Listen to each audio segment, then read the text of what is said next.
व्यासाय विष्णुरूपाय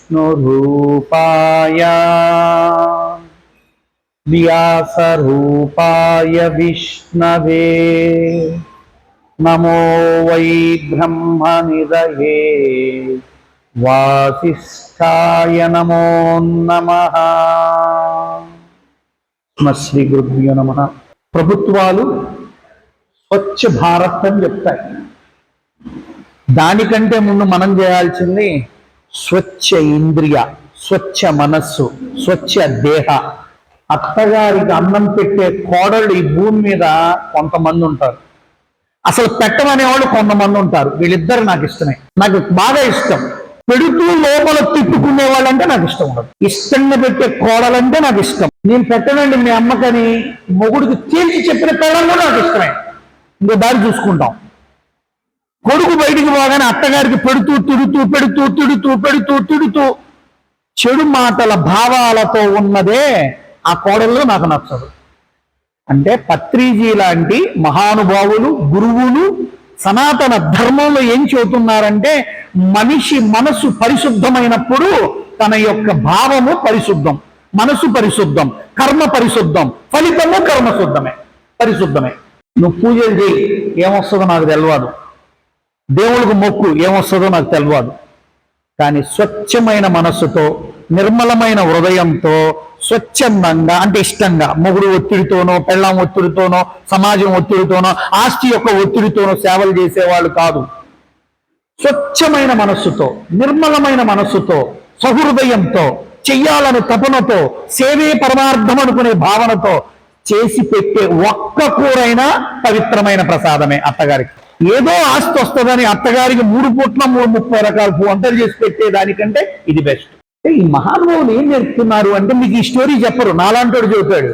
అసలు ఆయన ఎందుకు మనసు నిర్మలం చేయాలనుకున్నాడంటే, ఇలాంటి కర్మలు కూడా నిర్మలంగా ఉంటాయి. నీ కర్మ నిర్మలం అవ్వాలి అంటే, ఫలితం స్వచ్ఛమై సత్యమై నిన్ను పరిరక్షించాలి అంటే, ముందు నువ్వు నిర్మలమైన వాడివై ఉండాలి, పరిశుద్ధాత్మ స్వరూపుడివై ఉండాలి. నీ మనసు ఎంత కౌశలంగా ఉండాలంటే, ఆ సేవ చేయటంలో, ఏ సేవ, భర్తకు వండడంలో కానీ, భార్యకి చీర కొనిపెట్టడంలో కానీ, పిల్లలకు వండి పెట్టడంలో. అదేంటండి పిల్లలకు వండి పెట్టరా, రే అన్నాడు పెట్టా, సీరియల్ అయ్యాక వస్తా, నేనే పెట్టాలంటే వండండి, లేకపోతే పెట్టుకు తినండి. ఇది నిర్మలమైంది కాదు. అంటే నేనంటానండి, గుడికి పోయి సేవ చేసే బదులు ఇల్లుని దేవాలయం చేసుకుని ఉన్న భర్తనో, భార్యనో, పిల్లలనో, అత్తనో, మామనో స్వచ్ఛందంగా చక్కగా మనస్ఫూర్తిగా వండి పెట్టి, మరి నేను ఎలా అత్తయ్య గారు గుడి కంటే ఆ బాబా అయినా, ఆ గురువు అయినా, ఆ ఈశ్వరుడైనా గుడి బయటకు వచ్చి దర్శనమిస్తాడు. ఏమన్నా అర్థమవుతుందా? నాకు పత్రిజీ అంటే ఎందుకు ఇష్టం అంటే, ఏ రోజు దేవుడి గురించి చెప్పడు ఆయన. నీలో ఉన్న జీవుడే దేవుడు, నీలో ఉన్న జీవుడే దేవుడు. ఆ దేవుడికి నువ్వు పెట్టే నైవేద్యమే, ఆహారమే నైవేద్యం. నువ్వు పంపించే ఉచ్ఛ్వాస నిశ్వాసలే నిరంతర ధార ధ్యాన సమాధులు. ఆయన చెప్పింది అయ్యి, నేను నా యోగ భాషలో చెప్తున్నాను అంతే. ఆ ధ్యానం ఆగిపోయిందంటే నువ్వు చచ్చినోడితో సమానమే. అది ఆగకూడదు. నువ్వు ఆపినా కూడా చచ్చిపోయినట్టే. అది ఆపిన రోజున నీ మనస్సు పనిచేయదండి. భగవద్గీతలో చెబుతాడు కృష్ణ భగవానుడు, నీ యొక్క గమనం, నీ యొక్క దృష్టి, నీ యొక్క ఏకాగ్రత నాసికాగ్రం పైన ఉంచు అంటాడు. అంటే శ్వాస లంబమై బిందు స్థానము వరకు, నాభి వరకు సంచరించేది క్రమంగా క్రమంగా క్రమంగా ఇక్కడికి వచ్చి ఆగాల మనసు. అంత సూక్ష్మమైన రోజున నువ్వు పరమయోగివి. పరమయోగివి.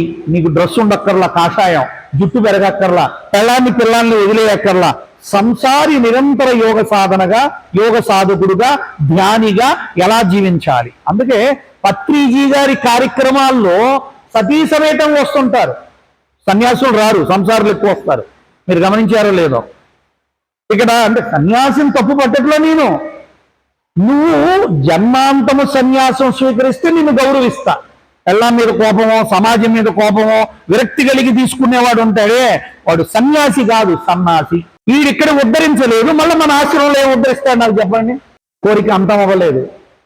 అక్కడ కోరికలు తీరక అసంతృప్తితో వస్తున్నాడు వాడు ఇక్కడ. అందుకే మనిషికి 3 పరమ ఉత్తమమైన స్థితులు ఉన్నాయి: ఆరోగ్య స్థితి, ఆనంద స్థితి, ఐశ్వర్య స్థితి. జాగ్రత్తగా నాల ధనవంతుడు వేడు, ఐశ్వర్యవంతుడు వేడు. ధనము ఉన్నవాడు ధన రూపములో ఉన్న ధాన్యమైన, బంగారమైన, బిల్డింగులైనా, నేలైనా, పొలాలైనా ఇదంతా ధనమే, వాడిని ధనవంతుడు అంటారు. అది పక్కన పెట్టండి. ఇప్పుడు ఐశ్వర్యవంతుడు అంటే ఏంటో తర్వాత చూద్దాం.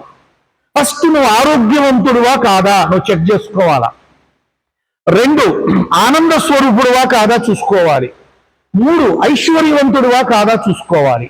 ఈ 3 క్వాలిటీస్ నీకు ఉన్నాయంటే నువ్వు ఉత్తమ జన్మ ఎత్తినట్టు. మరి మన పెద్దలు చెబుతారు కదండి, మానవుడిది ఉత్తమ జన్మ అని. ఎత్తినా ఈ 3 లేనోడు ఉన్నాడంటే వాడు మనిషే కాదని అర్థం. ఇంతే ఉంటుంది క్లాసు, బుజ్జగించను. నేను పత్రిజీలాగా మెత్తగా మాట్లాడలేను, నేను కథ కథ కథ పొడిచేస్తా. ఎందుకంటే కలియుగంలో అన్ని మందంగా ఉన్నాయి. యాక్తుంటే కానీ దిగవు. అర్థమవుతుందా? ఫ్లూట్ పడితే దిగవు ఈ జనాలకి. నాకు అర్థమైపోయా. అంటే మీకు కాదమ్మా, సమాజం గురించి చెబుతున్నా. మీరు ఎక్కడోసారి టెలికాస్ట్ చేస్తారు కదా, ఇది అక్కడ వాడు వినాలా కదా. వాడే తాగుతానో తింటానో ఇంత ఉంటాడు, వాడికి పొడవాలి. నువ్వు ఆరోగ్యవంతుడివి ఎక్కడా, జాగ్రత్తగా వినమ్మా. శారీరక ఆరోగ్యము కన్నా మానసిక ఆరోగ్యం ఉన్నతమైంది, ఉత్తమమైంది. ఈ ప్రపంచంలో శరీరానికి రోగం వచ్చి మనసు దృఢంగా ఉండి క్యాన్సర్ను కూడా జయించిన కేసులు బోల్డ్ అన్ని ఉన్నాయి. హెచ్ఐవిని జయించిన కేసులు బోల్డ్ అన్ని ఉన్నాయి.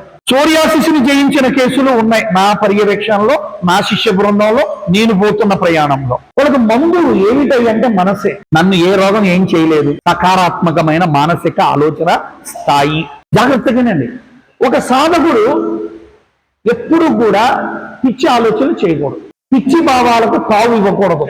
మనం ఇంత హాల్లో కుక్కొత్తేనే తోలి అందరం కలిసి తొలిపేస్తాం. మరి ఇంత గొప్ప మనసులోకి కుక్క కంటే హీనమైన చెత్త ఆలోచనలు వస్తుంటే మీరు డోరేయట్లా? ఏమన్నా అర్థమైందా? పత్రిజీ గారు ఆ డోర్ ఎత్తేసుకోవాలని చెబుతున్నాడు. ఏమన్నా అర్థమైందా అమ్మ? అర్థమైందా?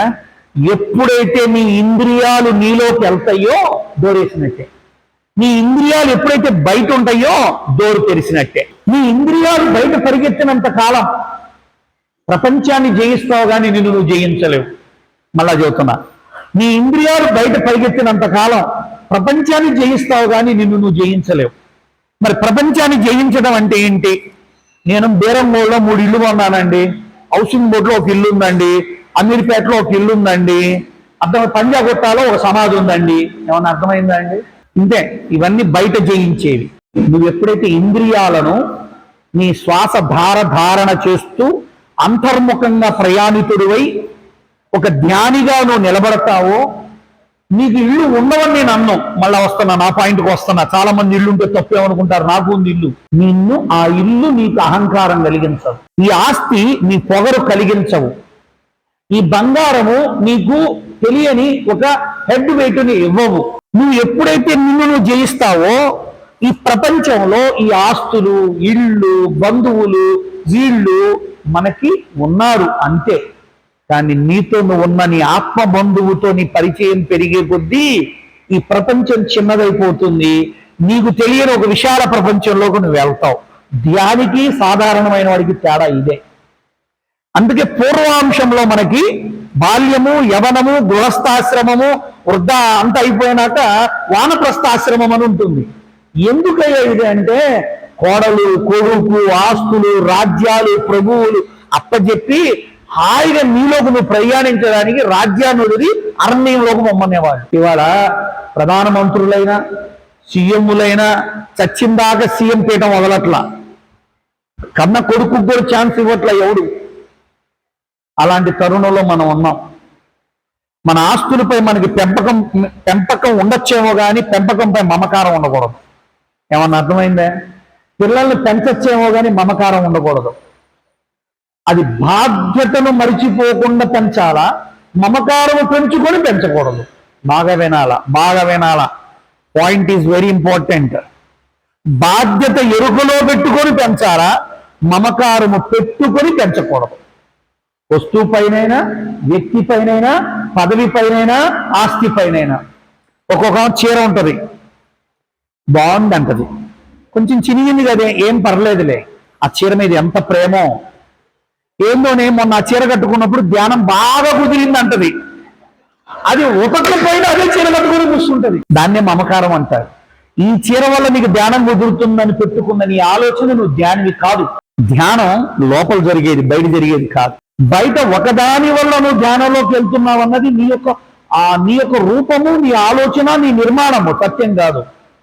ఏమీ లేని ప్రకృతిలో మమేకమైన బుద్ధులు, యోగులు, ఎంతో మంది మహానుభావులు క్రూర మృగాల మధ్య, క్రిమి కీటకాల మధ్య, విష సర్పాల మధ్య ధ్యానం చేస్తుంటే అవి వాళ్ళ చెంతకు వచ్చి ఈ నిర్మలమైన, నిశ్చలమైన, సమత్వమైన మానసిక వైబ్రేషన్స్, ఆరాలు చూసి ఆ సాధువుని, ఆ జంతువులు కూడా అట్లా వెళ్ళిపోయినాయి. అంటే ఒక మాట చెప్తా, నువ్వు నిజమైన సాధకుడు అయితే ఒక మూర్ఖుడు, ఒక క్రూరుడు కూడా నిన్నేం చేయలేడండి. అది సత్యం సార్, సత్యం సార్. చంపాలనుకొని వచ్చినోడు, తిట్టాలనుకొని వచ్చినోడు తిట్టకుండా వెళ్తాడు. ఆరపౌర అలా ఉంటది. నువ్వు నిజంగా ధ్యానివైతే, కళ్ళు మూసుకున్నోడు అయితే కాదు. కళ్ళు మూసుకున్నోడు అందరూ ధ్యానం చేయరండి. ఒక అత్తగారు యోగా నేర్చుకుంది మా దగ్గర, ధ్యానం నేర్చుకుంది. రోజు కాసేపు ధ్యానంలో కూర్చుంటుంది మధ్యాహ్నం భోజనం ముందు. ఒకరోజు అప్పుడే ధ్యానానికి కూర్చుంది, కోడలు బయట నుంచి ఇంట్లోకి ఎంటర్ అయింది. ఏమండి మీ అమ్మ ధ్యానంలో కూర్చుంది అంది. ఇది అన్నది అత్తగారు. అమ్మ ఇది వచ్చిందా? సరే ఏమండి ధ్యానంలో మీ అమ్మ ఉంది కదా, మీతో 2 విషయాలు చెప్పాలా. మీ అమ్మ ధ్యానంలో ఉంటే ఏం తెలియదు కదా. ఒక మాట చెప్తానండి, మీరేమో అనుకోవద్దు, ఈ మధ్య మీ అమ్మకి చాదస్తం ఎక్కువైందండి అంది. ఇప్పుడు ఈ అత్తగారు ధ్యానం చేయట్లా, కళ్ళు మూసుకొని ఇంక ఇదేం మాట్లాడుద్దో విందాం. ధ్యానంలో కూర్చున్నట్టు తీవ్రంగా కూర్చుంది, కళ్ళు మూసుకొని ఉంది, కానీ మనసు ఎక్కడుంది? బయట ఉందా, లోపల ఉందా? బయట కోడలు ఏమనుకుంటుంది, కొడుకు ఏమనుకుంటుంది, ఆడపడుచు ఏమనుకుంటుంది, పక్కింటి వాళ్ళు ఏమనుకుంటున్నారు, అది పోయి వస్తూ ఉంటది షికారుకి. అందుకే శ్వాస అనే ధార జాగ్రత్తగానండి, బయట నుంచి నిన్ను లోపలికి తీసుకుపోయే ఒక పరమేశ్వరుడే యోగిగా జన్మాంతము మానవ జన్మ ఎత్తిన మనకి ఎరుకను అలవాటు చేశాడు. ఏమండి ఇప్పుడు ఆ కుక్క ఉంది, దానికి శ్వాస జరుగుతుంది కాబట్టి అది బతికుంది, కానీ నాకు శ్వాస వల్ల నేను బతికున్నాననే జ్ఞానం దానికి లేదు. శ్వాసని నేను ధరిస్తే, ధరించిన శ్వాసను నేను గనక అనుసరించగలిగితే, ధ్యానించగలిగితే అనే ఒక విచక్షణా స్థితి మానవుడికి ఇచ్చాడు. అది గనక నువ్వు పట్టుకున్నావా, ఈ ప్రపంచంలో ఏ విషము, ఏ విషయము, ఏ వ్యక్తి, ఏ వస్తువు, ఏ వ్యవహారము, మరలా వినాలా, ఏ విషము, ఏ విషయము, ఎందుకు చెబుతున్నాను తర్వాత చెబుతా, ఏ వస్తువు, ఏ వ్యవహారము, ఏ వ్యక్తి మనల్ని ఏం చేయలేడు. బాగా గుర్తుపెట్టు, ఇది ధ్యాన అనుభూతి నుంచి చెబుతుందని.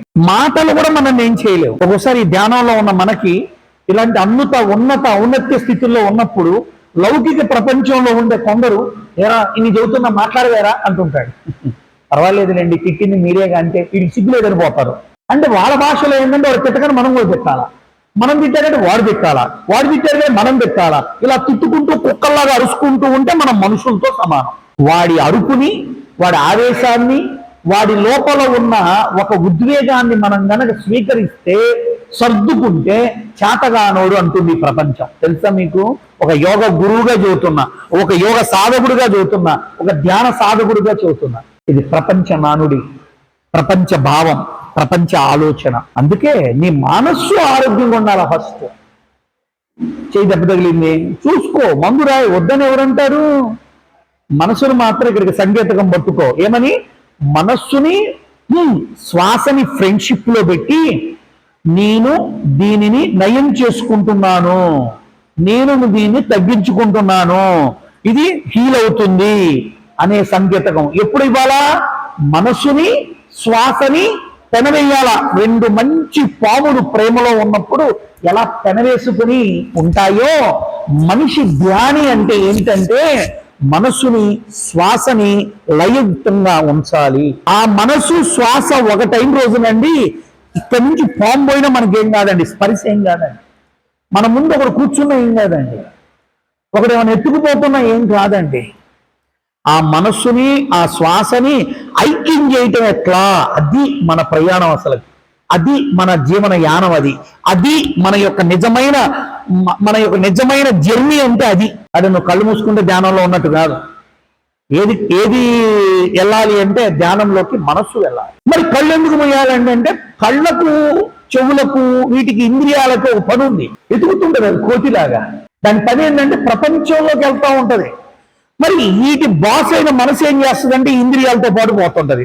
ఎవడో వచ్చాడే, వీడా మా చుట్టమేగా అయిపోయింది. ఏరా మీ పిన్ని ఎట్టుందిరా, ఇక్కడ అయిపోయింది, చుట్టం అయిపోయింది, వీడా అయిపోయింది, పిన్ని దగ్గరికి పోయింది. పిన్ని ఎక్కడ బాబాయ్, చచ్చిపోయింది అన్నాడు.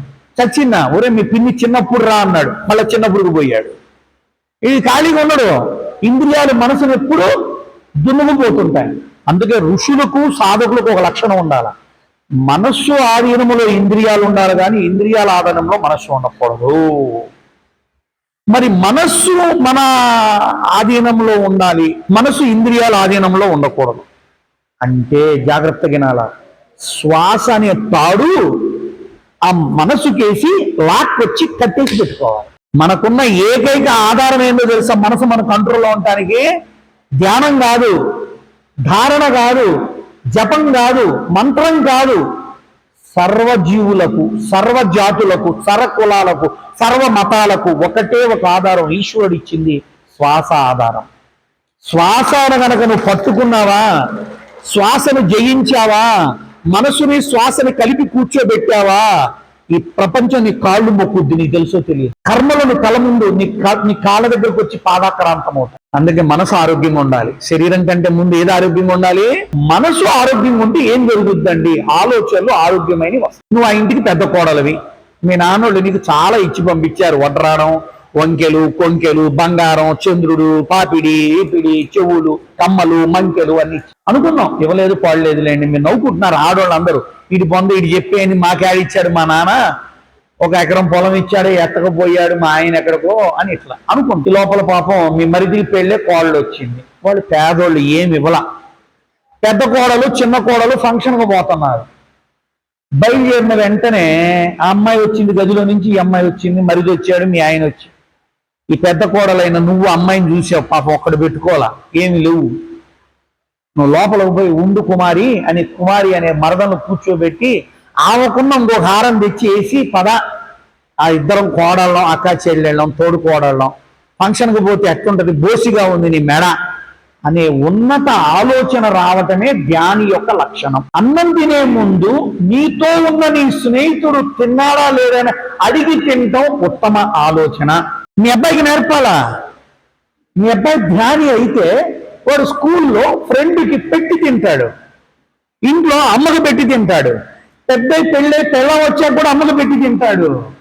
మనం చిన్నప్పుడే చెబుతామాయా, ఎవరికైనా పెట్టామంటే ఈ బగులుద్ది, పెట్టిందంతా తినాలా, నేను సాయంత్రం చెక్ చేస్తా, నువ్వు వాళ్ళకి వీళ్ళకి పెట్టావంటేనా అని తల్లి బలి చెప్పుద్ది ఒక్కొక్కసారి. ఇది పరులకు పెట్టకూడదని కాదు, నా కొడుకు ఏడ తినకుండా పెడతాడా అని. పాపం వాడికి అది తెలియదుగా, వాడు శుభ్రంగా తింటం మొదలు పెట్టాడు. పెట్టాలని ఉన్నా కూడా నువ్వు గుర్తుకొచ్చి కుక్కి కుక్కి తిన్నాడు. 10th అయింది, ఇంటర్ అయింది, ఎవరికి పెట్టకుండా తింటున్నాడు. చెల్లికి కూడా పెట్టట్లా, పెళ్ళైంది, పెళ్ళం వచ్చింది, తల్లికి కూడా పెట్టట్లా. వాడిని అడిగా, ఏందిరా అమ్మకి అన్నం పెట్టపోతే అట్ట అన్న. మమ్మే చెప్పింది గురువుగారు చిన్నప్పుడు ఎవరికి పెట్టకుండా తినాలని చెప్పింది. నిజమేనమ్మా, చెప్పావా అన్న.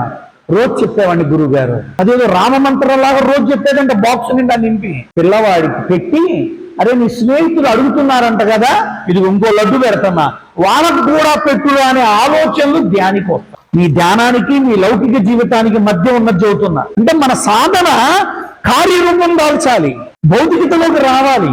నేను 30 ఏళ్ళ నుంచి ధ్యానం చేస్తున్నానండి, పిల్లికి కూడా బెచ్చం పెట్టాడు, ఎందుకు వీళ్ళు తీసిపోయి కాట్లో వేసేయండి. నేను 20 ఏళ్ళ నుంచి మెడిటేషన్ అండి, ఏం చేయను, పెళ్ళం చీర అడిగితే 30 ఏళ్ళు ఇంతవరకు కొనలా. అంటే చీర కొంటే ధ్యానం అని కాదు నేను అంటాం. నా ఉద్దేశం ఏమిటంటే ధ్యానికి ఆ ఉన్నత ఉత్తమ ఆరోగ్య ఆలోచనలు రావాలి.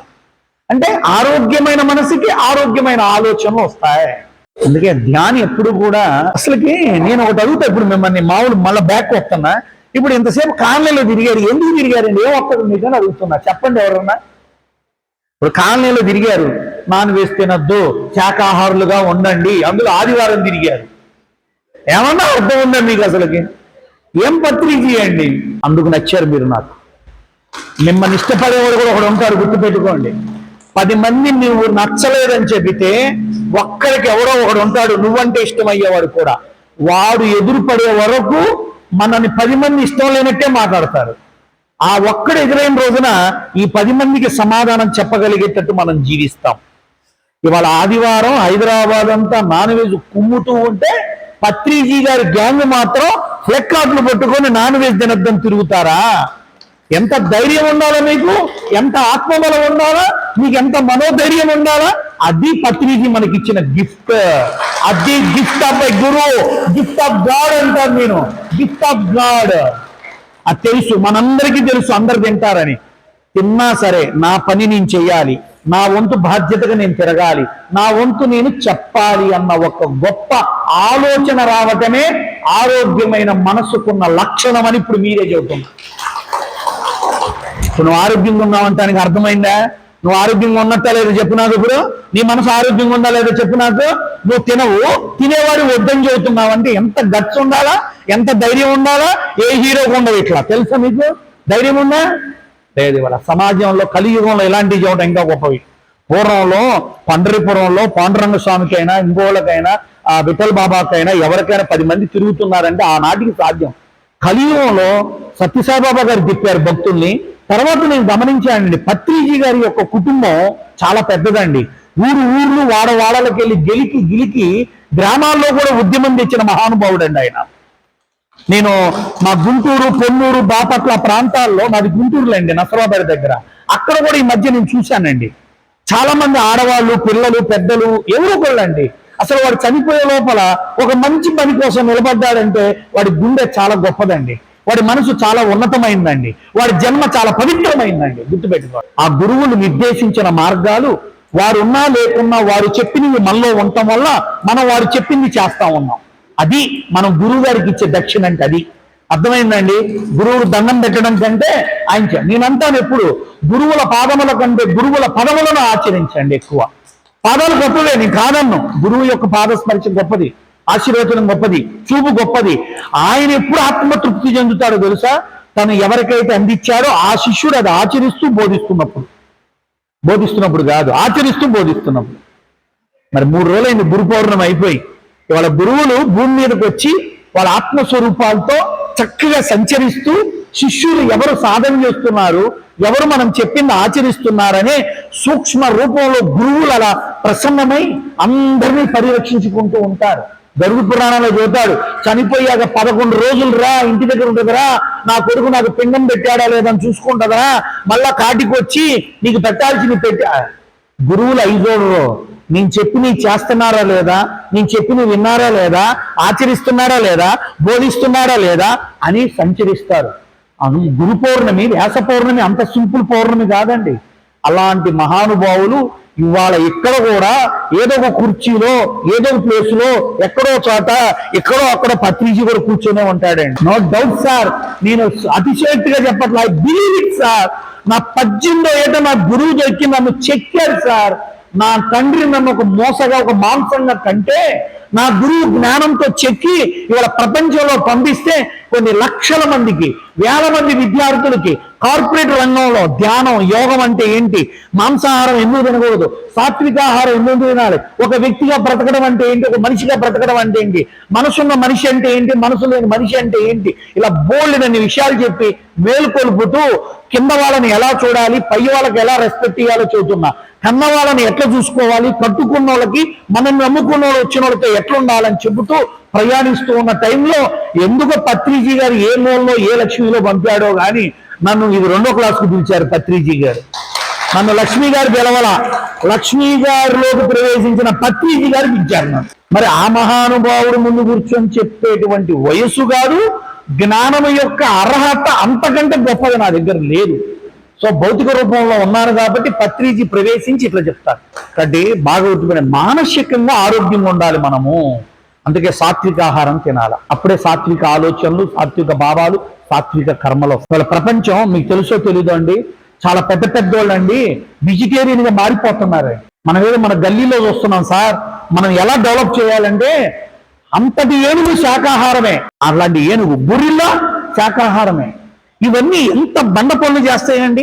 చాలా మంది దృష్టిలో శాకాహారం అంటే పని చేయలేరు అనుకుంటాను. ఏమంటే నేను తెల్లారుజామున 3ంటికి లెగుస్తాను సార్, రాత్రి 7:30 మాక్సిమం 8 లోపల పడుకుంటాను సార్, మధ్యాహ్నం నిద్రపోను సార్, ధ్యానం చేస్తాను సార్, తెల్లారుజామున ఒక ధ్యానం చేస్తానండి మంత్ర ధ్యానం, మధ్యాహ్నం సోహం ధ్యానం చేస్తానండి అంటే శ్వాస ధ్యానం అండి, రాత్రి పండుకునేటప్పుడు భావ సాధన చేస్తానండి, మెడిటేషను. ఈరోజు ఎవరిని కష్టపెట్టాను, ఎవరిని తిట్టాను, నా భార్యని ఏమన్నా పొరపాటున అన్నానా, నా పిల్లల్ని ఏమన్నా దూషించానా, నా శిష్యుల్ని ఏమన్నా మందలించానా అనుకొని వాళ్ళందరికీ మళ్ళీ పరిహారంగా ఒక సంకేతకం పంపుకొని పడుకుంటాను సార్. మనసు కడుక్కొని అదే మనసు చేసే పని సార్. ఆ మనసు ఏం చేయాలో చెప్పాడు సార్ ఆ మహానుభావుడు. గుర్తుపెట్టుకోండి సార్, మీ భావాలు గొప్పగా ఉండాలన్నా, మీ ఆలోచనలు గొప్పగా ఉండాలన్నా, మీ మనసు అంతకంటే ఉన్నతంగా ఉండాలి, గొప్పగా ఉండాలి. ఆ మనసు ఆరోగ్యంగా ఉండడానికే మీ సాత్విక ఆహారం సార్. ఆ సాత్విక ఆహారంలో సార్ రజో తమో గుణాలు ఉండవు సార్, సత్వ గుణాలు ఉంటాయి సార్. ఆ సత్వ గుణాలు మన మనసును ఉన్నతంగా, ఉత్తమంగా, ఔన్నత్యంగా, గొప్పగా తయారు చేస్తారు సార్. అందుకే గాంధీజీ కూడా సాత్విక ఆహారమేనండి. ఏదైనా ఒక దృఢమైన పట్టుదలతో ఆత్మవిశ్వాసం ఉండాలి అంటే మూర్ఖంగా కాదండి, ఆత్మబలంతో ఉండాలంటే ఒక సాత్విక ఆహార స్వరూపుడే ఉంది. పెద్ద పెద్ద టైసన్ లాంటి వాళ్ళ బాక్సింగ్ ఆడే వాళ్ళలో కూడా ఇద్దరు శాకాహారులు ఉన్నారు సార్. మన క్రికెట్ ప్లేయర్ అయినటువంటి విరాట్ కోహ్లీ కూడా సాత్విక శాకాహారండి. మారిపోయాడండి శాకాహారిగా. They know sir the secret of శాకాహార, దే నో సార్. అలాంటి వాళ్ళు చెప్పిన వాయిస్లు ఉన్నాయి సార్, అవి మనం ప్రచారం చేయాలి సార్. నేను నా యోగా సెంటర్లో అన్ని ప్లే చేస్తుంటానండి. అప్పుడప్పుడు స్టూడెంట్స్కి నేను క్లాస్కి వచ్చే లోపల అన్ని ప్లే చేస్తుంటాను సార్. వాళ్ళు వింటుంటారు సార్, చూస్తుంటారు సార్. మనం చెప్పిన దానికంటే ఒకడు ఆచరించిన వాడు, ఒక మూర్ఖుడు, ఒక మాంసాహారి శాకాహారిగా మారాడు అంటే మరి ఆయన కంటే మనం గొప్పవా అనుకొని మారగలిగే కొన్ని ఫిలిమ్స్ పెడుతుంటాను సార్. అందుకే ఇప్పుడు మేము ఈ యుద్ధం పిల్లల దగ్గర నుంచి మొదలు పెట్టాం. పిల్లలు సనాతన ధర్మ సాధన అని పెట్టండి. ప్రతి సండే మార్నింగ్ 9 to 12 నా దగ్గర పిల్లలు ఉంటారండి, ప్రెగ్నెంట్ వాళ్ళు ఉంటారండి, కిడ్స్ ఉంటారండి, యూత్ ఉంటారండి. చూడండి సార్, ప్రెగ్నెంట్ ఆవిడ, పిల్లలండి, యూత్ అండి, యువకులండి, పెద్దవాళ్ళు అంటానండి, వీళ్ళందరూ కూర్చుంటారు సార్ 3 hours ప్రతి సండే సనాతన ధర్మ సాధన, ధ్యానం, యోగం, ఆసనాలు, మెడిటేషన్, ప్రాణాయామం, సాత్విక ఆహారం ఎలా చేసుకోవాలి, పిల్లలకి ఎలా పెట్టాలి, ఎలా మాట్లాడాలి, మంత్ర ఏంటి అన్నీ నేర్పుతున్నారు. చాలా అద్భుతంగా వస్తున్నారు, భలే నేర్చుకుంటున్నారండి. పత్రిజీ గారు ఎంత గొప్ప, పిలుస్తాను నేను నా సభల్లోకి పత్రిజీ గారి మెడిటేషన్ నేర్పేవాళ్ళం కూడా పిలుస్తానండి, అంత ఈజీగా వదలనండి. కాబట్టి మానసిక ఆరోగ్యం ఉండాలండి. ఫస్ట్ మనకి ఏముండాలండి? ఆరోగ్యం. మనం ఒక మనిషి అనుకోవడానికి మనలో ఏముండాలండి? ఆరోగ్యం. అది కూడా ఉత్తమమైందండి. శారీరక ఆరోగ్యమే మానసిక ఆరోగ్యమండి. చెప్పండి సార్, మానసిక ఆరోగ్యం ఉండాలి. ఇక రెండండి, ఆనందం అండి. ఆనందం వాళ్ళ ప్రపంచంలో చాలా మంది దగ్గర లేని ఆస్తి అండి. అది ఎవరు కొనుక్కోలేని ఆస్తి అండి. మళ్ళీ చెప్పండి సార్, ప్రపంచంలో చాలా మంది దగ్గర లేని ఆస్తి, చాలా మంది కొనుక్కోలేని ఆస్తి. ఇవాళ మనం ఒక మెడికల్ షాప్కి పోదాం సార్, ఒక 20 రూపీస్కి హ్యాపీనెస్ ఇవ్వండి అని అడగండి. పోనీ సూపర్ మార్కెట్కి పోదాం సార్, ఒక కిలో హ్యాపీనెస్ ఇవ్వండి అని అడగండి. లేదు సార్, రిలయన్స్ వాడు ఇవ్వలేడు, అంబానీ ఇవ్వలేడు, ఎవడు ఇవ్వలేడు సార్ హ్యాపీనెస్. ఈ ప్రపంచంలో ఒక చీర హ్యాపీనెస్ ఇస్తున్నా అది తాత్కాలికం సార్. ఒక ఇల్లు కొనుక్కున్నాం సార్, గృహప్రవేశం చేశాం సార్, బ్రహ్మాండంగా ఉంది సార్, అది తాత్కాలిక హ్యాపీనెస్ సార్. మొన్న ఈ మధ్య ఒక ఆమె వచ్చింది, మా అబ్బాయి పెళ్ళి అవ్వట్లా 6 నెలలు చంపింది నన్ను. సరే ఏదో ఒకటి గురువు గారు కదా, సరే అమ్మా ఈ నెలలో ఊద్దన్నా, దాని దుంపదాకా ఎందుకు నెలలో అయిందండి. అమ్మ అనుకున్నా నేను కూడా, ఇదేంది నాకు కూడా ఉంటుంది అని. మా ఆవిడ అడిగింది నన్ను, ఏమయ్యా వాళ్ళు అడగగానే అయిపోద్దన్నావు, అయిపోయింది, నాకు కూడా ఏదో ఒక వడ్రానమో గొలుసో అనొచ్చు కదా అంది. నేను నిజంగా వాళ్ళకి ఏదో గురుతత్వంలో ఉండి మంచిగా ఈ మాసంలో 40 రోజుల్లో ఫలితం వస్తుందిలే పోండి అన్నానే అని. నాది కూడా అట్ట అనవయ్యా అంది. సరే ఆవిడకి ఏం చెప్పానో అది చెప్పాలంటే ఒక అరగంట పడుతుంది, మన సబ్జెక్ట్ పక్కకు పో. మొన్న వచ్చింది మళ్ళా, ఏమంటే వాళ్ళు ట్రై చేస్తున్న పిల్లలు పుట్టట్లేదండి అని. క్వశ్చన్ ఏదంపదేగా 2 ఏళ్ళైంది, పిల్లలంటి పెళ్ళంటివి, పెళ్ళైపోయింది, మళ్ళా వచ్చి మళ్ళా పిల్లలంటివి అన్న. ఇప్పుడు మనం బ్లెస్ చేసాం, నేను గురు పౌర్ణమి రోజున వాళ్ళకి ఏదో బ్లెస్ చేసాం.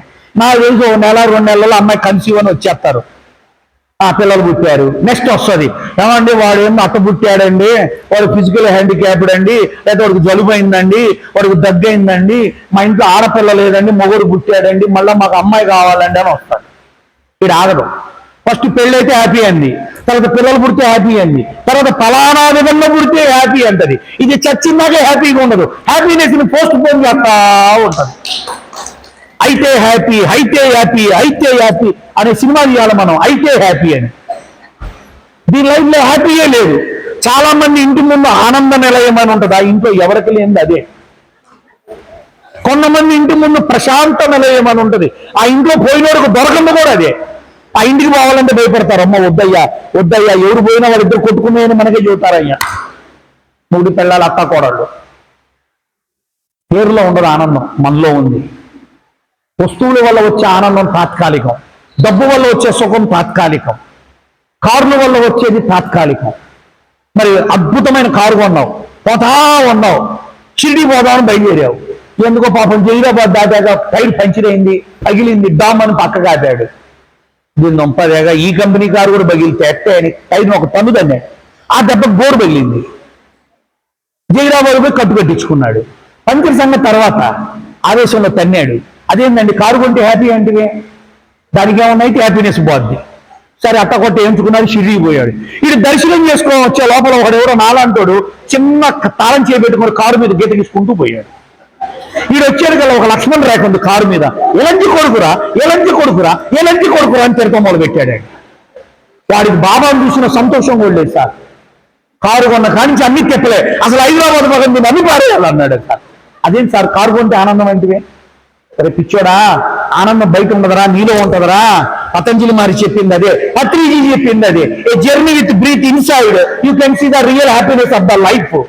నీ నిజమైన ఆనంద స్వరూపుడు నువ్వు. మానవుడు ఎవరంటే ఆనంద స్వరూపుడు. ప్రపంచంలో లేని ఆనందం నీలో ఉందని చూపించేవాడే నిజమైన గురువు.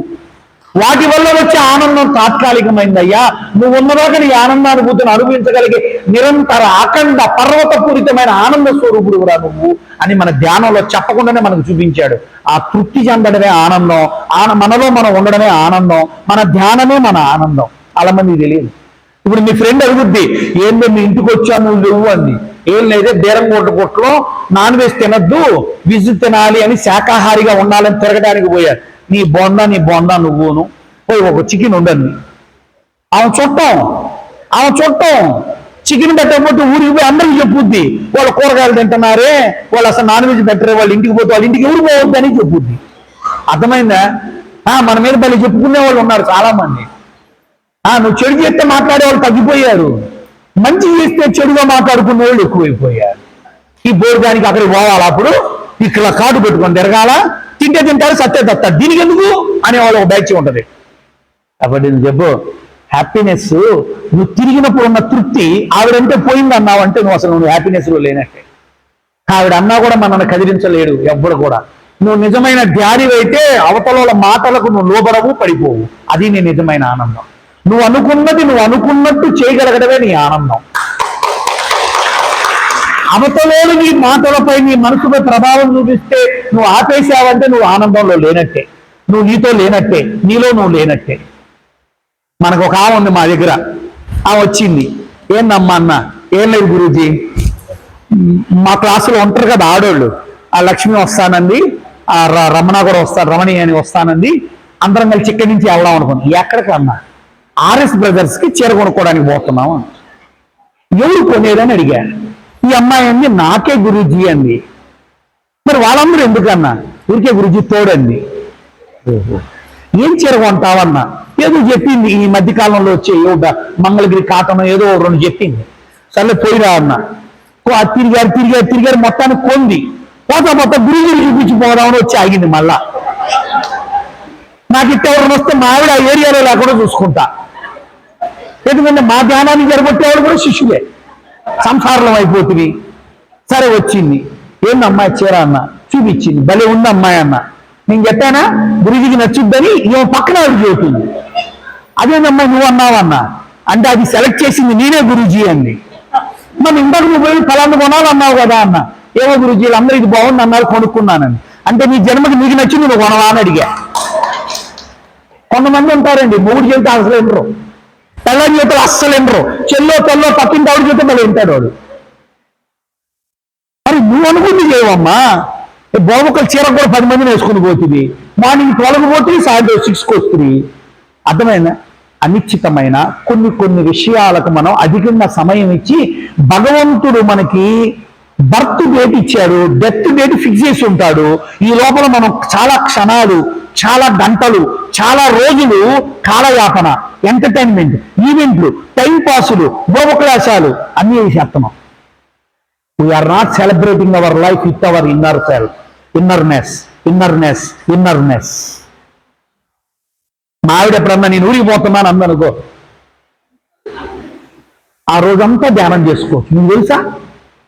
అదేంటంటే ఆ ఉందంటే సంసార బాధ్యతలు ఉంటాయి. వండాను లే తిని అంటది. అయ్యి వాళ్ళు వద్దే అన్నాను అనుకోండి, ఎప్పుడన్నా కొన్నిసార్లు నాకు ఉపవాసంలో ఉండాలనిపిస్తాను. కానీ భార్య ప్రేమతో ఏముంటదంటే, నీకు ఇష్టమని బెండకాయ కూర చేశానంటది, నీకు ఇష్టమని చేశానంటది. నన్ను తినకుండా ఉండొచ్చు కదంటే ఒకరోజు చేస్తాం, 2 రోజులు చేస్తాం. చాలా మందికి చెప్తున్నాను నేను మరలా చెప్తున్నాను, ఎవరైనా ఒక సాధనలో ఉంటే వాడిని గౌరవించండి సార్, వాడిని రెస్పెక్ట్ ఇవ్వండి సార్. ఒక పోలీస్ ఆఫీసర్కి ఇచ్చిన రెస్పెక్ట్ ఎట్లుంటుందో, ఒక డాక్టర్కి రెస్పెక్ట్ ఇచ్చింది ఎట్లుంటుందో, ఒక ఫార్మర్, ఒక రైతుకి రెస్పెక్ట్ ఇస్తే ఎట్లుంటుందో, ఒక సాధకులకు కూడా రెస్పెక్ట్ ఇవ్వాలి సార్. మనం ఒక మనిషి ధ్యానంలోకి వెళ్తే కొన్ని హత్యలు ఆగిపోతాయి, కొన్ని దొంగతనాలు ఆగిపోతాయి, కొన్ని మోసాలు ఆగిపోతాయి. ఉదాహరణకు ఒక బాయిలర్ ఇన్స్పెక్టర్ ఉన్నాడు అనుకున్నాం, వాడు మన పత్రిజీ గారి శిష్యుడు అయ్యాడు. అంతకుముందు లంచం తీసుకున్నాడు, ఇప్పుడు లంచం తీసుకోవట్లా, మారిపోయాడు సార్. ఇది మంచిదా కాదా సార్ చెప్పండి సార్? సమాజానికి మంచిదా కాదు సార్ చెప్పండి? ఇంతకుముందు పెళ్ళం మీద ఊరికే ఒంటికాల మీద వేసేవాడు, ధ్యానం చేయడం మొదలుపెట్టి పత్రిజీ గారి దగ్గరికి వచ్చాకు, నా దగ్గరికి వచ్చావు, అనవసరంగా పాపం నన్ను నమ్ముకొని వచ్చిన భార్యని ఇన్నాళ్ళు తిట్టానని మనసు మార్చుకొని ఈ రోజు నుంచి మామూలుగా సౌమ్యంగా చెబుతున్నాడు సమాధానం. ఇలా మారినోడు మంచోడే కదా సార్ చెప్పండి సార్? వాడు మారకపోతే వాడిని ఏం చేయాలా? అరెస్ట్ చేయాలా, మొక్కలు వేయాలా, కోర్టుకు పోవాలా, జడ్జి దగ్గరికి పోవాలా, లాయర్ల దగ్గరికి పోవాలా, యాపన. అంటే ఒక సాధకుడు సమాజాన్ని చెడగొట్టడు. అంటే ఇప్పుడు సాధకుడికి రెస్పెక్ట్ ఇవ్వాలా లేదా చెప్పండి సార్? మాట్లాడండి సార్, రెస్పెక్ట్ ఇవ్వాలా లేదా? మరి ఎందుకు నువ్వు ఫార్మర్కి ఇచ్చావు? వాడు భూమి వ్యవసాయం చేస్తున్నాడు. సాధకుడు మనసును వ్యవసాయం చేస్తున్నాడు, సాధకుడు మనో వ్యవసాయం చేస్తున్నాడు. తదనుగుణంగా వాడు సంసారాన్ని చక్కబెడతాడు, తదనుగుణంగా వాడు ఉండే వీధిని చక్కబెడతాడు, తదనుగుణంగా వాడు ఉండేటువంటి ఇలాంటి కమ్యూనిటీని చక్కబెడతాడు. ఇదే టైంలో మీరు ఒక చీర అమ్ముకుంటే డబ్బులు వస్తాయి, మరి పోవచ్చుగా. ఇదే టైంలో 4 బుడబుక్కలు బ్యూటీ పార్లర్లు పెట్టుకుంటే డబ్బులు వస్తాయిగా, పోవచ్చుగా. సాధకురాలు అయితే ఇక్కడ ఉండగలిగావు, అది నీ గొప్పతనం, అది నీ ధైర్యం, అది నీ మనస్సు, అది నీ సహృదయం, అదే ఆనందం. ఈ గంట ఈ సేవ చేస్తే వచ్చే ఆనందం, ఒకరికి అన్నం పెడితే వచ్చిన ఆనందం నేను ఎప్పుడు చెబుతాను, నా స్పీచ్ లో ఉంటుంది వినండి. అన్నం తింటే కడుపు నిండుద్ది, అన్నం పెట్టినప్పుడు మనసు నిండుద్ది. ఈ మనసు నిండిన తర్వాత నువ్వు అన్నం తిను, నీకు తినబుద్ధి కాదు, అవసరం ఉండదు. మనసు తృప్తి చెందినోడికి అన్నం మీద కలగదు. కానీ ఆనందంగా ఉన్నోడికి ఆకలి ఉండదు తెలుసా మీకు? ఎగురుతుంటాడు, ఆనందంగా ఉంటాడు, వాడు ఎక్స్టసీలోకి వెళ్ళిపోతాడు. అందుకే సాధకుడు ఎవరయ్యా అంటే ఒక ఆరోగ్య స్వరూపుడు, ఒక ఆనంద స్వరూపుడు. ద నెక్స్ట్ పాయింట్ ఈజ్ ఐశ్వర్యము. ఐశ్వర్యం అంటే ఏంటండి అసలుకి? ఇది అసలు సమాజానికి అర్థం కావాల్సింది. ధనవంతుడు అంటే ఏంటో చెప్పాను కదా మీకు. చెప్పండి సార్, ధనవంతుడు అంటే ఎవరండి? ధనమున్నోడు, ధనము లాంటివి, ధనంతో కూడుకున్నవైనా బంగారము, వెండి, వజ్రాలు, వైడూర్యాలు, కార్లు, బంగ్లాలు, పొలాలు అన్నీ ఉన్నోడు. ఇది ధనం. ఐశ్వర్యము వేరు, ధనం వేరు. ఐశ్వర్య ఉపనిషత్తు చదవండి మీరు, 108 ఉపనిషత్తులు ఐశ్వర్య ఉపనిషత్తు ఉంటుంది. ఐశ్వర్యము అంటే ఏం లేదు సార్, నువ్వు కన్న కొడుకు నువ్వు అన్యోన్యంగా ఉండగలగడమే ఐశ్వర్యం. కన్న కొడుకు తండ్రిని చూసుకునేంత ఉన్నతంగా ఉండగలగడమే ఐశ్వర్యము. నువ్వు దినచర్య లగవగానే నీ పనులు నువ్వు చేసుకుంటూ హాయిగా కాలాన్ని గడపడమే ఐశ్వర్యము. ఏ రోగాలు వచ్చి నువ్వు చచ్చిపోకుండా వయసు అయిపోయి పండిపోయి రాలిపోవటమే ఐశ్వర్యము. కట్టుకున్న పెళ్ళంతో, కట్టుకున్న భర్తతో అన్యోన్యంగా ఆప్యాయతగా అందం చేసుకుంటూ సంసారం ముందుకు తీసుకుపోవటమే ఐశ్వర్యము. కన్న పిల్లలు మన మాటకు విలువిచ్చి మనం చెప్పిన పెళ్లిళ్ళో, మనం చెప్పిన సాధన, మనం చెప్పిన సేవ ఏదో ప్రయాణం చేయటమే ఐశ్వర్యము. నేను రేపు పొద్దున వెళ్ళి బేరంగూడకి వెళ్ళి ఈ సేవ చేసుకోవాలనుకోగానే ఏ కర్మలు అడ్డం రాకుండా నువ్వు అనుకున్నట్టు సేవ చేసేటట్టు కర్మలన్నీ కాలమంతా, కర్మలు కాలము సహకరించడమే ఐశ్వర్యము, అదృష్టము. ఏమంటే అర్థమవుతుందా? కాలం కలిసి రావాలి, కర్మలు కలిసి రావాలి. నువ్వు బయ్యారంగంలోనే ఏదో గుంటూరు నుంచి బ్యాచ్ దిగింది మీ చుట్టాలు.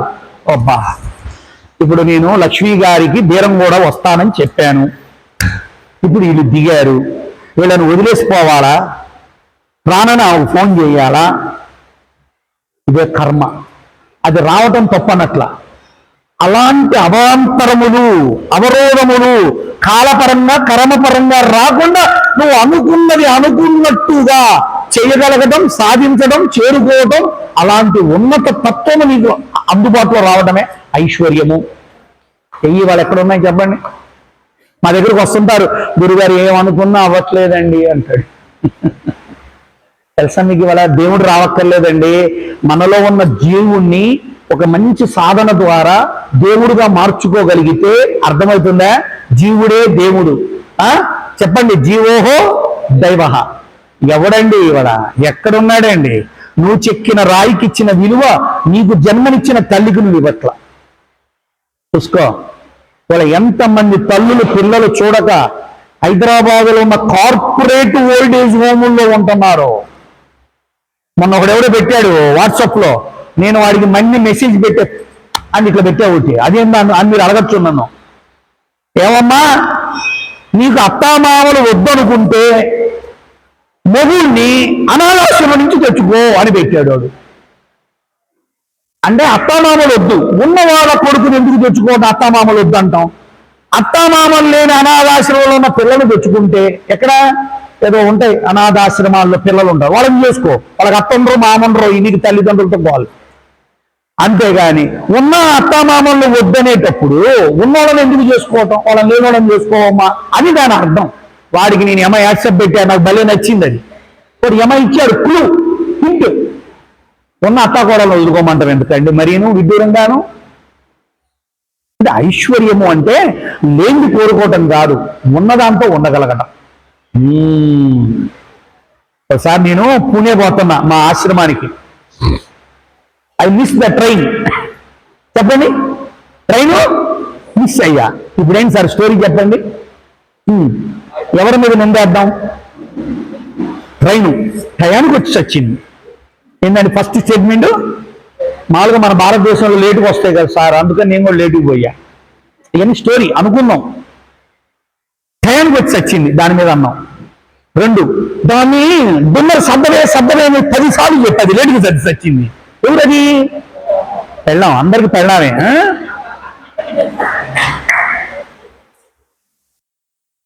అదొక నింద. ఇప్పుడు రైల్వే స్టేషన్లో కూర్చొని పెడతా ఉన్నాడు. అదొక జ్ఞాని అనుకున్నాం. ధ్యాని అయితే ఆ మనస్సు యొక్క సాధనలో ఉన్నోడైతే what is the next alternate? Alternate 1, emergency you have to go. No sir, tomorrow will go. ఓ అయితే రేపు సండే బేరం పోయి ఆ ప్రోగ్రామ్ లో పనుకుని రేపు రాత్రికి బయలుదేరదాం. 2, ఎమర్జెన్సీ. నెక్స్ట్ ఆల్టర్నేట్ ఏంటి? టీసీని అడగడం, వాడిని అడగడం, ఇవన్నీ చేస్తాడు. నింద వేయకూడదు, నిందించకూడదు, తోలనాడకూడదు. ఇవన్నీ సాధకుడికి వస్తాయండి లక్షణాలు. వాట్ నెక్స్ట్ అనేది ఎవరికి వస్తుందంటే సాధకుడికి వస్తుంది. వాడికి ఎందుకు నెక్స్ట్ అనే మంచి ఆలోచన వస్తుందంటే వాడు వర్తమానంలో ఉన్నాడు.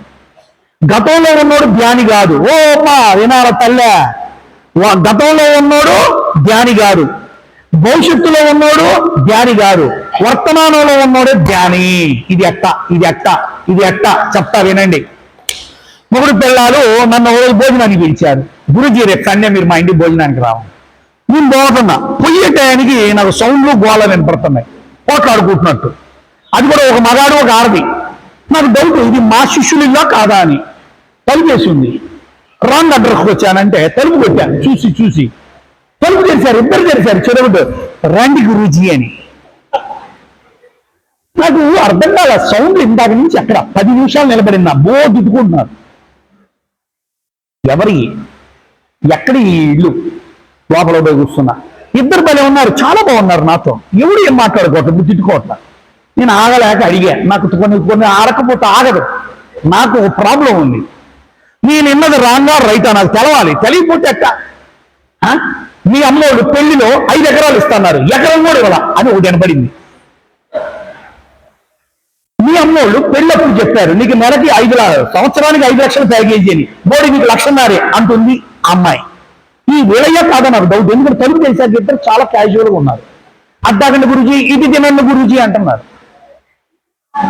ఆయన ధైర్యం చేసి ఒకసారి అడిగా, అరే ఏం అనుకోవద్దురా, మీరు టిఫిన్ పెట్టారు తినలేకపోతున్నాను రా, నా లోపల ఏదో గ్యాస్ తిరుగుతుందిరా, నా మైండ్ అంతా కంపు అయిందిరా, పావు గంట అయింది మీ ఇంటికి వచ్చి, అయ్యో పావు గంట క్రితమే వచ్చారా గురుజీ అన్నాడు. అంటుంది పెళ్ళం. అంటే ఏంటి, గురుజీ తెలిసి ఉంటుందిలే నువ్వు అన్నయ్య అని.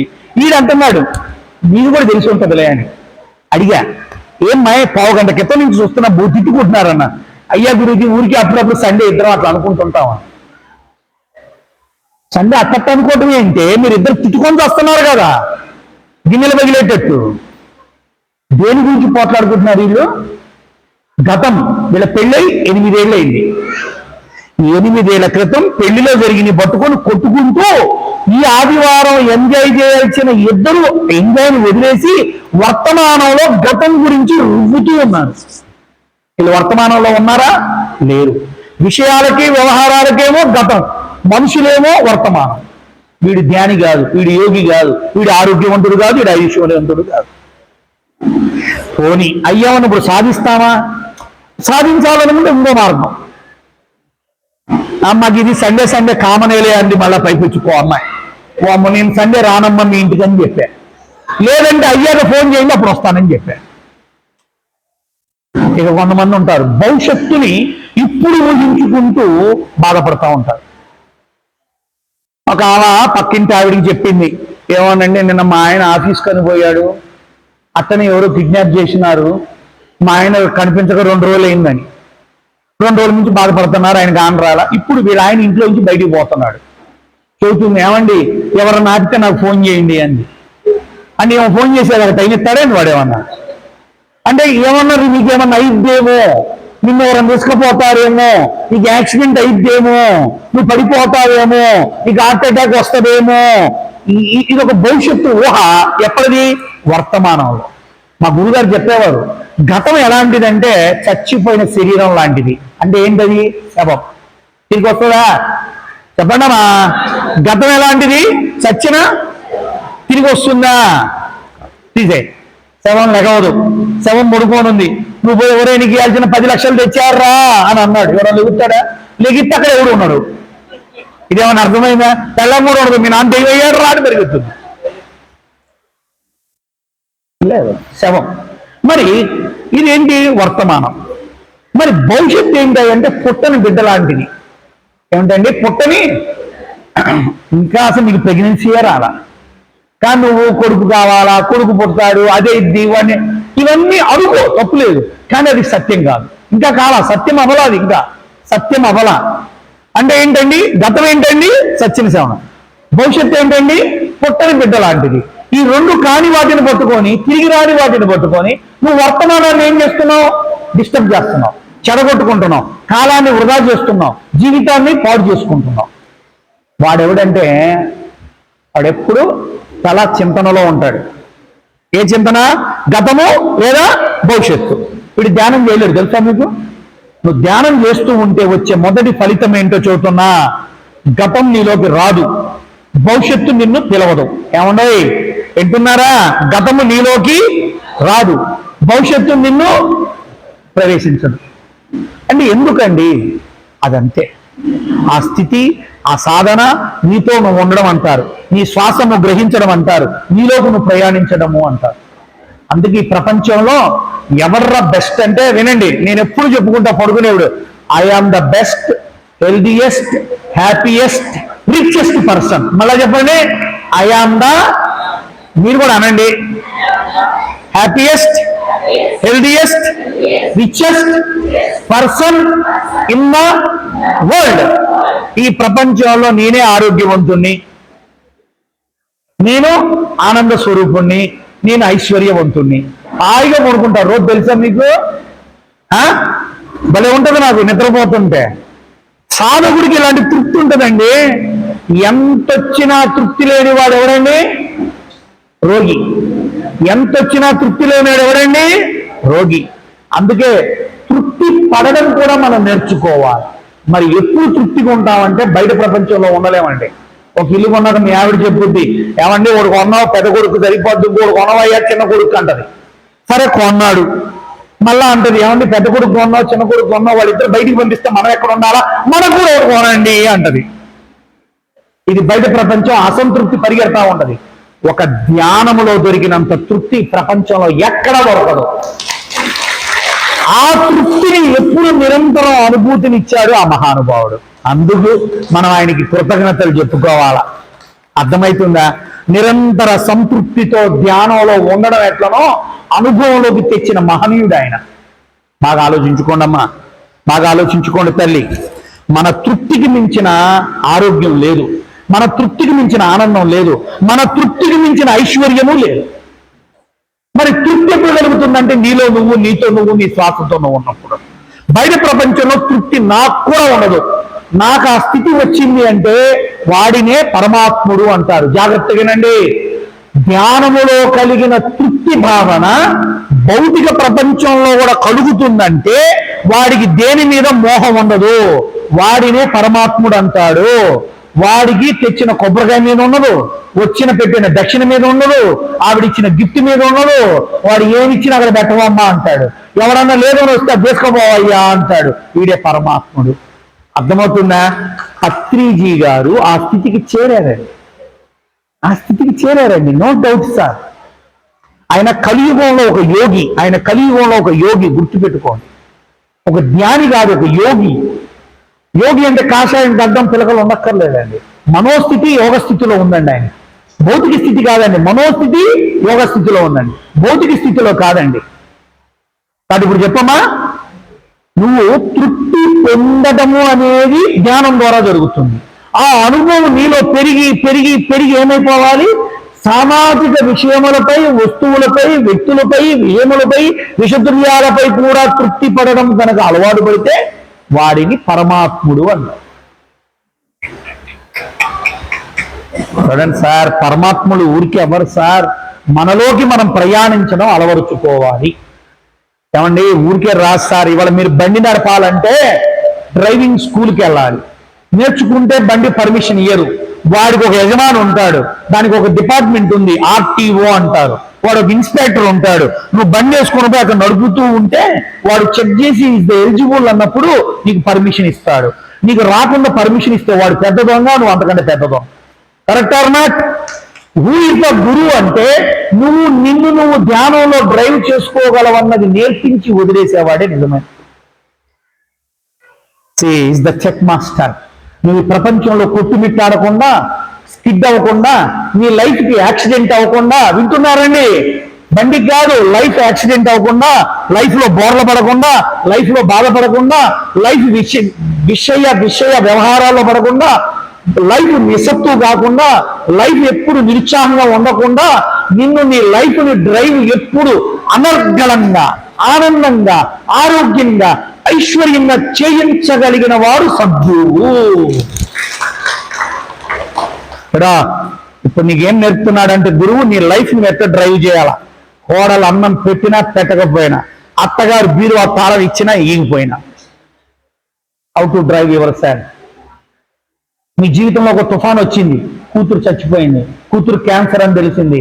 అప్పుడు కూడా నువ్వు నిరుత్సాహపడకుండా, నీరసించకుండా, నిస్సత్తు చెందకుండా నీ కుటుంబాన్ని నువ్వు సధైర్యం చేసుకొని నడిపించగలిగే స్థాయి తేగలిగిందంటే నువ్వు నిజమైన సాధకుడివి.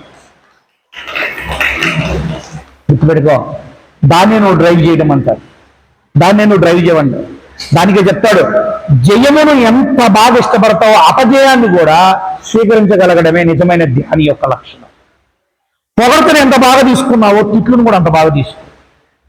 అన్నం అడగగానే రోజు పెట్టే భార్య సమయానికి ఒకరోజు పెట్టకపోతే కూడా సర్దుకోగలిగే స్థాయికి నువ్వు రా. అది ధ్యాని యొక్క మొదటి లక్షణం. అర్థమవుతుందమ్మా? లౌకిక జీవనంలో కూడా మనం ధ్యానం చేస్తున్నామని మన ప్రవర్తనలో తెలియాలి. నువ్వు గంట ధ్యానం చేసి ఎగవగానే మీ ఆవిడ్ని భోజనం అయిందా అని అడగగానే ఇంకొక పావు గంట పడుతుందంటే పడ్డ తిట్లు పడకుండా తిట్టేవాడు ఉంటావు. నువ్వు ధ్యానం ఎట్లా అవుతావురా గాడిద? అందుకు మన గాడిద అన్నా, తిట్టాడు కాబట్టి. అవునా? అయితే ఇంకో 10 నిమిషాలు ధ్యానం చేసుకుంటా, లేదు నీకు సహకరిస్తా, లేదు నేను ఇంకేదైనా తింటా. ఇది సత్వ సాధన, సత్వ భావన, సత్వ ప్రయత్నం. తెలుసా? క్షణం అన్నం లేటైతే తిట్టే మొగుళ్ళు ఉన్నారు ఈ ప్రపంచంలో. నా దగ్గరకు వస్తుంటాయండి కేసులు. నేను ఇన్ని కౌన్సిలింగ్లు చేస్తుంటాను, రోజు నా పని ఇదే. ఆ యూట్యూబ్లో నా ఇని మా యోగా సెంటర్కి వచ్చి కూర్చుంటారు సాయంత్రం పూట. మాట్లాడుతూ ఉంటావు ఒక్కొక్కప్పుడు. కూతురు తండ్రి మాట వినకుండా ఎక్కడో పెళ్ళి అంటది, కొడుకు తండ్రి మాట వినకుండా అప్పులు చేయటం, భార్య భర్తకు చెప్పకుండా చీరలు కొంటానే ఉంటది. ఇలాంటి గోళ్ళు ఎక్కువ వస్తుంటాయి నాకు. ఏమండి ఇది మాకేం చేయట్లేదు, పోయి అక్కడ తిరుగుతుందండి అత్తమాటు ఆశ్రమంలో అనేవాళ్ళు వస్తారు. భలే ఉంటాయి మా కేసులో. మాకు మా సాధన కంటే వీళ్ళని సరిచేయటమే ఎక్కువైతే ఒక్కోసారి. అది బాగా సరి చేయాలన్నా నీ సాధనలో ఉండాలి. ఇదేమన్నా అర్థమైందా? లేకపోతే నేను ఎవడో ఎదుర్కోపోవాల్సి వస్తుంది సరి చేసుకోవడానికి. అనే ఒక ముద్ర పడ్డ తరువాత మన ప్రవర్తనలో సమత్వం, సామరస్యం, సౌలభ్యం అన్నీ లేకపోతే నువ్వు సాధకురాలివి కాదు. గుర్తుపెట్టుకో. అదృష్టమో దురదృష్టమో ఈ జన్మకు దొరికిన ఈ అత్తగారితో నువ్వు జర్నీ చేయటమే నీ అదృష్టం. అది ఎంత తిన్నదంటే ఛాయాదేవి, సూర్యకాంతం వ్యక్తిగత రోల్స్ కాదు, సినిమా రోల్స్ కలిపితే ఉన్నంత రోల్ దీన్ని. అలాంటి అత్తగారు దొరికింది నీ అదృష్టం. ఎన్ని జన్మల పుణ్యమో, ఎన్ని ధ్యానాలు చేశావో. అది నువ్వు ధ్యానాన్ని కూర్చోగానే మొదలు పెడతాది దీని బొంత అని. భలే ఉంటాయి ఇట్లాంటి. అప్పుడు కూడా నువ్వు ఆమెను స్వీకరించగలిగితే, లేదు ఆవిడ చెప్పి నొప్పించగా ఒప్పించుకొని సరి చేసుకోగలిగితే నువ్వు నిజమైన సాధకురాలే. అది రావాలా మనందరిలో. సమాజాన్ని చూడడం మారాలి, సమాజాన్ని స్వీకరించడం మారాలి, సమాజాన్ని సరిచేయటంలో ముందుండాలి. ప్రతి వాడికి ప్రతి అడుగు ప్రతి క్షణం అనుకూలంగా ఉండదండి. ఒక సాధకుడికి అన్ని సమంగా కనిపిస్తాయి, సాధకుడికి అన్ని సమానంగా కనిపిస్తాయి. హెచ్చు తగ్గులు ఉండవు. దానికి యోగ శాస్త్రంలో చెబుతాడు, సమత్వం యోగముచ్యతే. దేన్నైనా నువ్వు సమంగా స్వీకరించగలగడమే యోగము అన్నాడు. ఈ మహానుభావుడు ఈ సూత్రాలు, ఈ జాతకాలు, ఈ మంత్రాలు ఏం చెప్పకుండా మీకు సింపుల్ గా ధ్యానం నేర్పి సాయంత్రం మీరు హాయిగా ధ్యానంలో ఉండండి అని చెబితే ఒక్కడు ధ్యానం చేయడు సరిగ్గా. నేను చూస్తున్నా. కళ్ళు మూసుకోవడం ధ్యానమా? కాదు, మనస్సు ధ్యానంలో ఉండాలి. అర్థమవుతుందా? This is very very important.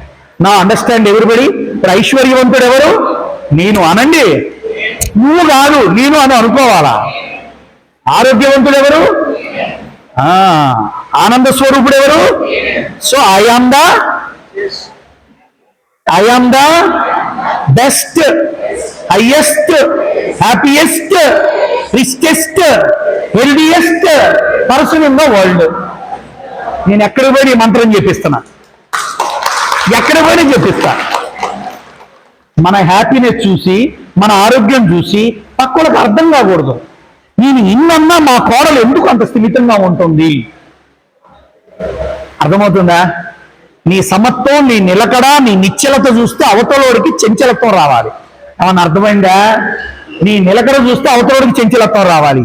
ఏంద్రా ఎవరినైనా కోడలు తిరగకుండా అది రెచ్చిపోద్ది. మన కోడలేంద్రా, పర్లేదులే అత్తయ్య గారు రేపు నెక్స్ట్ ఈ తప్పు చేయకుండా చేస్తానంటది.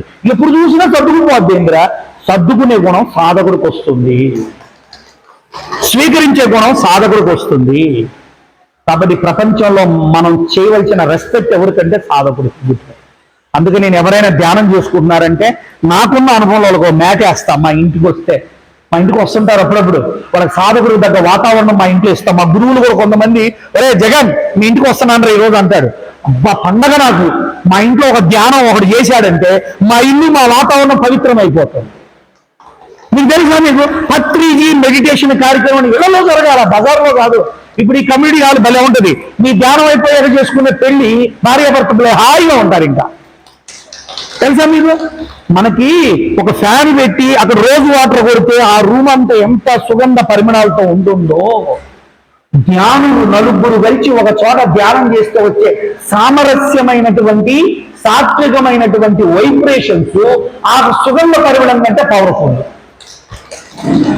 అందుకే మీ ఇళ్లలో కూడా మీ దగ్గరలో ఉన్న ఒక 20 మందిని కలిసి కూర్చొని చక్కగా ధ్యానం చేసుకొని ఒక సాత్విక ఆహారం తినేలాల. అది సత్సంగం. అర్థమవుతుందా తల్లి?